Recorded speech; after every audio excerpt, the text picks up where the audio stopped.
திருச்சிற்றம்பலம் தில்லையம்பலம் தென்னாருடைய சிவனே போற்றி நாட்டவர்க்கு இறைவா போற்றி குருவே போற்றி திருவே போற்றி குருவே போற்றி திருவே போற்றி சமயக்குறவர் சந்தானக்குறவர் அகச்சந்தானம் புறச்சந்தானம் திருக்கைலாய பரம்பரை சம்பந்த சரணாலி அடிகள் திருவடிகள் போற்றி திருஞான சம்பந்தர் திருவடிகள் போற்றி தேவாரம் முதல் திருமுறை பதிகை எண் 43 தலம் திருக்கற்குடி மந்திர எண் 9ஆம் மந்திரத்துக்கு பொருள் எழுதுங்க.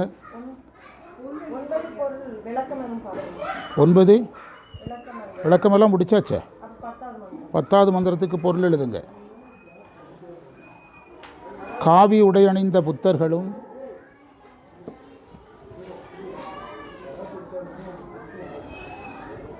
கடுக்காய் பொடியை உண்ணுகின்ற சமணர்களும்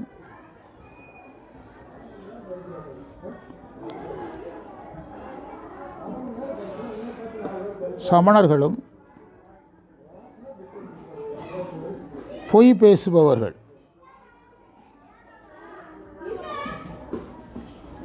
அன்பில்லாதவர்கள், அறிவில்லாதவர்கள், அடுத்த பத்தி அவர்களை விடுங்கள்.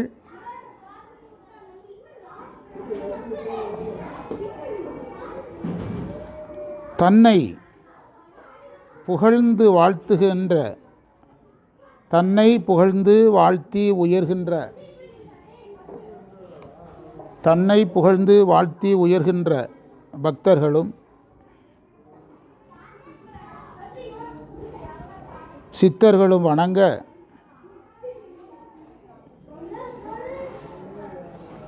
அவர்களுக்கு வரும் இடர்களை அகற்றி காத்தவர் திருக்கற்குடி இறைவர்.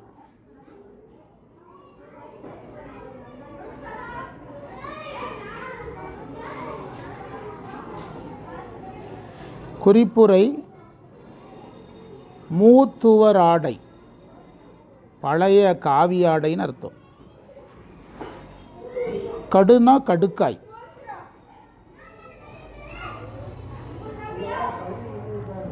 நாத்துவர் பொய்மொழி,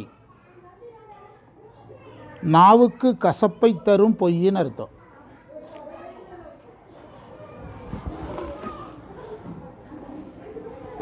மந்திரத்தை வேணா ஒரு தடவை படிச்சுக்கிடுங்க. மூத்துவர் ஆடையினாரும் மூசு கடுப்பொடியாரும் நாத்துவர் பொய்மொழியார்கள் நலமிலராதி அதி வைத்தார் எத்துயர் பக்தர்கள் சித்தர் இறைஞ்ச அவரிடரெல்லாம் காத்தவர் காமரு சோலை கற்குடி மாமலை ஆரை. பொருள் பார்க்கலாம். புத்தர்கள் காவியாடை துறவுக்குரியது.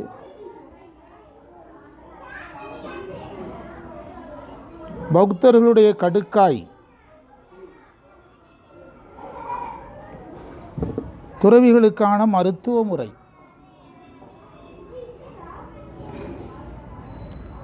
கடுக்காய் அஜீரணத்துக்கு மருந்து, ஜீரணத்தை கூட்டம்.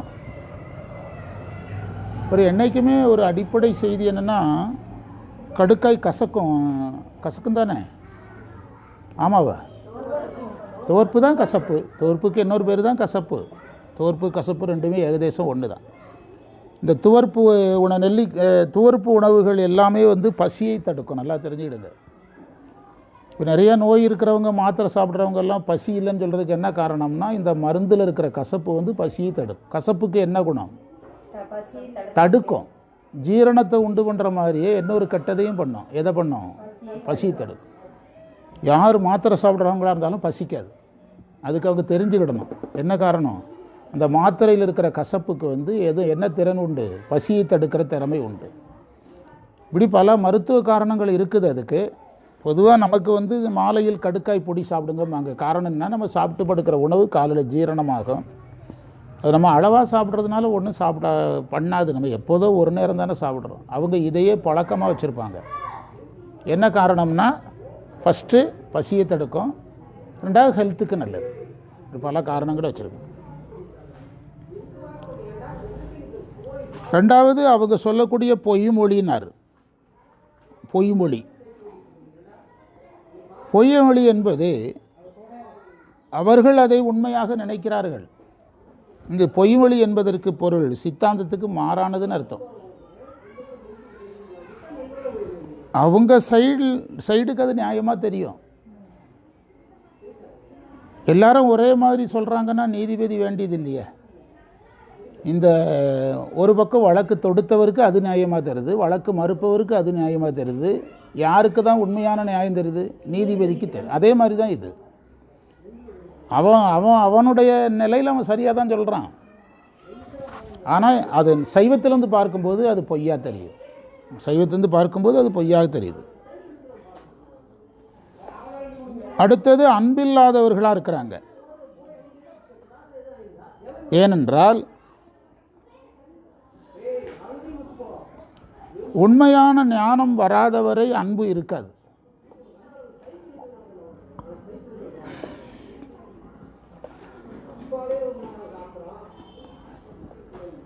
அவங்களுக்கு நூலறிவு தான் இருக்குது, உண்மையான சைவ சித்தாந்த ஞானம் இல்லை. சைவ சித்தாந்திகளையே பாருங்கள், அவங்களுக்கு அந்த சித்தாந்த ஞானம் வராதனால என்னது வந்திருக்காது, உண்மையான அன்பு அவங்ககிட்ட வராது.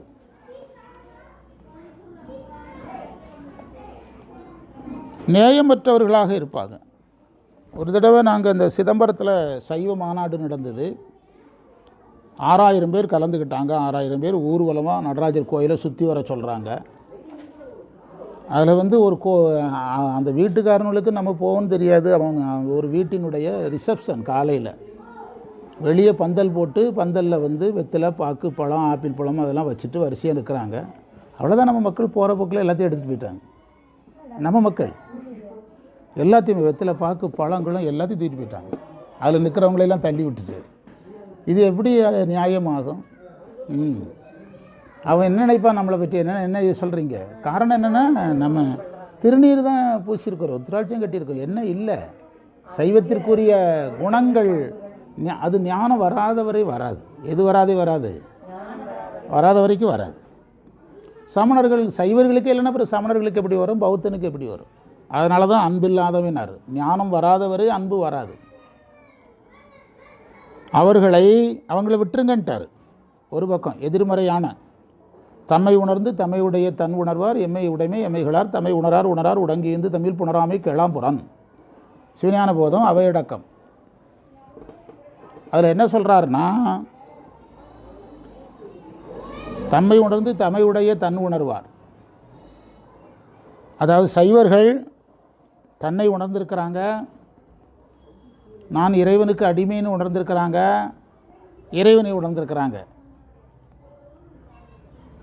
இந்த 2 அறிவும் யாருக்கு இல்லை? பிற மதத்தவருக்கு இல்லைங்கிறார்.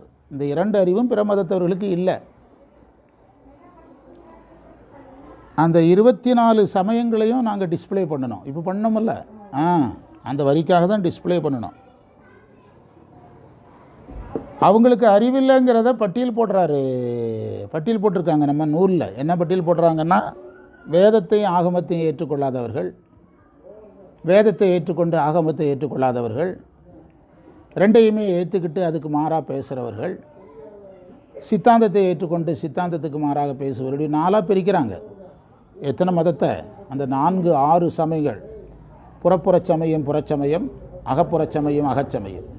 இந்த 4 பேருடைய கேரக்டருமே அறிவு பேசிக்கில் தான் பிரிக்கிறாங்க, அறிவு அடிப்படையில் தான் பிரிக்கிறாங்க. வேதத்தையும் புறக்கணிக்கிறவன் ஆகத்தையும் புறக்கிறவன் 1வது வகை, வேதத்தை ஏற்று ஆகமத்தை புறக்கணிக்கிறவன் 2வது வகை. ஏகதேசம் இப்போ நான் சொல்கிறது சின்ன சின்ன சேஞ்ச் இருக்கும். 3வது வகை 2ஐயும் ஏற்றுக்கொண்டு ஆகமத்துக்கு எதிராக பேசுகிறவன். 4வது வகை சைவ சித்தாந்தத்தை ஏற்றுக்கொண்டு சைவ சித்தாந்தத்துக்கு எதிரான சில கருத்துக்களையும் சொல்கிறவன்.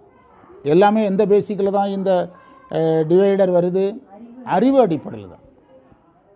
அதனால தான் அவங்களுக்கு அறிவு இல்லைன்னாரு, சைவ சித்தாந்த அறிவு இல்லை. அடுத்து சைவம் சார்ந்த செய்தி சொல்கிறார். அதாவது இறைவனை புகழ்ந்து வாழ்த்துபவர்கள், இறைவனை புகழ்ந்து வாழ்த்தி உயர்கின்ற இறைவனை புகழ்ந்து வாழ்த்தி உயர்கின்ற 1 பக்தர்கள், 2 சித்தர்கள்.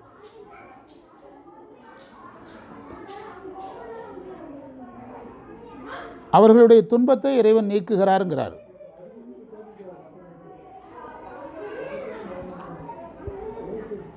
இறைவனை உலகத்தில் ஒரு சராசரி மனிதனை புகழ்ந்தால் தான் அவன் ஏதாவது நல்லது பண்ணுறான். இறைவனும் புகழ்ந்தாதான் நல்லது பண்ணுவாரா அப்படிங்கிறது ஒரு கேள்வியாக வரும். இதில் இறைவனை புகழ்ந்தால் மட்டும் எல்லோரும் உயர்ந்துருவாங்களான்னா, இறைவனை புகழ்கின்ற இடம் எப்போ வரும் அப்படின்னா, உயிர் இறைவனை உணர்ந்தால் தான் வரும். தன் சிறுமையும் இறைவன் பெருமையும் தெரிந்தால் தான் வரும். ஒரு உயிர் தன்னை புகழுதுன்னா இறைவன் ஒரு முடிவுக்கு வர்றாரு, அதனுடைய சிறுமை அதுக்கு தெரிஞ்சிட்டு, நம்முடைய பெருமை அதுக்கு தெரிஞ்சிட்டு. நாங்கள் கவர்மெண்ட் ஸ்கூலில் நாங்கள் இருக்கும்போது மெட்ரிகுலேஷன்லேருந்து வருவாங்க, பரீட்சை எழுதி பாஸ் ஆகி வருவாங்க. நான் கவர்மெண்ட் ஸ்கூலில் 18 வருஷம் இருந்தேன். எனக்கு முந்திருந்து அங்கே நிறைய பேர் இருந்தானுங்க, நான் அதுக்கு பிறகு இருந்தேன்னு வச்சுருங்களேன். வரும்போது அவங்க ஹெச்எம் ஒரு பொருட்டாகவே நினைக்க மாட்டாங்க. அந்த மெட்ரிகுலேஷன்லேருந்து வர்றவங்க ஹெச்எம்னா யாருன்னே தெரியாது அவங்களுக்கு. மெட்ரிகுலேஷனில் 6 மாதத்துக்கு ஒரு பிரின்ஸிபால் வருவான், மேனேஜ்மெண்ட்டில் சண்டை போட்டுட்டு ஓடுவான், அடுத்த இன்னொருத்தன் வருவான். அது மாதிரி நினச்சிக்கிடுவாங்க. யாரை பயங்கரமாக எழுத்து பேசுவாங்க. நாங்கள்லாம் அவங்கள பயங்காட்டோம். ஹெச்எம்னா இவங்க கெசட்டட் ரேங்குடா, இவங்க ஒரு ப்ரைவேட் ஸ்கூலில் சம்பளம் போடணும்னா கரஸ்பாண்டன்ட் கையெழுத்து போடணும், இவங்க கையெழுத்து போட்டாலே நம்ம சம்பளம் வாங்கலாம்டா, எவ்வளோ பெரிய கிரேடு, நீ போய் அவங்கள எழுத்து பேசிகிட்டு இருக்கிறான்னு அட்வைஸ் பண்ணி மெதுவாக திருத்துவோம். கடைசியில் பார்த்தீங்கன்னா நம்மளுக்கு மேலே கையை கட்டுவானுங்க. நம்ம பணத்தை நம்ம வாங்கினாலும் அவங்க கையெழுத்து போடணும். ஒரு 15 நாள் அப்ளிகேஷனை தள்ளி வச்சாங்கன்னா பணம் வராது. அதுக்கு இவனுக்கு காரியம் ஆகிறதுக்காக என்ன செய்வானுங்க, எங்களுக்கு மேலே குனிவானுங்க. ஆமாம், அதாவது அந்த தலைவனுடைய உயரம் தெரிய ஆரம்பிக்கும் போது உயிர் என்ன செய்கிறது, தன்னுடைய நிலைமையை தாழ்த்தி கொள்ளும். ஒரு படத்தில் பாக்கியராஜ் புல்லட்டில் போயிட்டே இருப்பார், பின்னால் ஒருத்தர் நின்றுட்டே இருக்கணும். புல்லட் எடுத்துகிட்டு காலையில் கிளம்பிடுவார், மைனராக இருப்பார், பின்னால் ஒருத்தர் நின்றுக்கிட்டே போவான். கடைசியில் அந்த படத்தில் கிளைமேக்ஸ் வர்ற நேரம்போது இவன் அந்த வீட்டில் பிறக்கவே இல்லை அப்படிங்கிறத கொண்டு வருவாங்க. காலையில் எந்திரிச்சு போய் மாட்டு சாணம் ஆட்டுறதுக்கு போவான். அவனுக்கு அப்போ தான் என்ன உணர்வு வரும், அந்த அடிமை பண்பு அப்போ தான் வரும், தன்னுடைய சிறுமை அப்போ தான் உணர்வான். பிறகு அவங்க அம்மா அதெல்லாம் யாரோ சொன்னதுக்காக அப்படி பண்ணாதுன்னு சொல்லி அவங்கள வழிகாட்டுவாங்க. புரியுதா உங்களுக்கு? அதனால் தன்னுடைய ஒரு உயிர் இறைவனை புகழுதுனாலே பெரிய வாரம். தன்னுடைய சிறுமையை உணர்ந்துட்டு, இறைவன் பெருமையை உணர்ந்துட்டுன்னு இறைவன் சந்தோஷப்படுவார். இப்படி ஒரு குழந்தை அம்மானு கூப்பிட்ட உடனே யாருக்கு சந்தோஷமாக இருக்குது? நான் அம்மானு அதுக்கு தெரிஞ்சிட்டுன்னு தானே நினைக்குது அந்த தாய். அந்த ஒரு வார்த்தையில் புரியுதா உங்களுக்கு? அந்த தாய்க்கு என்ன தெரிஞ்சிட்டு, நான் அம்மானு அதுக்கு தெரிஞ்சிட்டு அப்படி நினைக்குதில்ல. அப்படி யோசித்தீங்கன்னா தான் இதெல்லாம் புரியும். அதனால் இதை செய்த உயிர்கள் உயர்கிறது. அது ரெண்டாக பிரித்தார். பக்தர்களில் 2 வகை இருக்காங்க.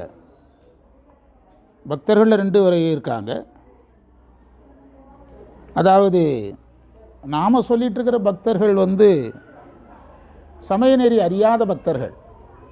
அவங்கள நம்ம பக்தர் இல்லைன்னு சொல்ல முடியாது. இன்னொன்று சமய நெறி அறிந்த பக்தர்கள்.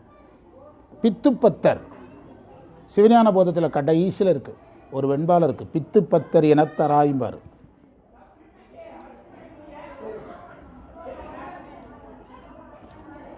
அடுத்து சித்தர்கள் என்பவர்கள் யோகத்தில் வென்றவர்கள். அவங்களுக்கு ஞானமும் கைகூடி இருப்பாங்க, ஆனால் சித்த நெறியில் வெறுப்புடையவர்களாக இருப்பாங்க. ஞானம் அவங்களுக்கு உண்டு. திருமூலரை நம்ம சித்தரில் தான் வச்சுருக்கிறோம், ஆனால் ஞானியாக தானே இருக்கிறார்.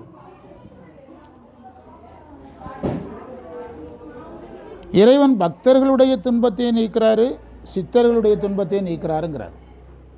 2 பேருடைய துன்பத்தையும் நீக்குகிறாருன்னு சொல்கிறார்.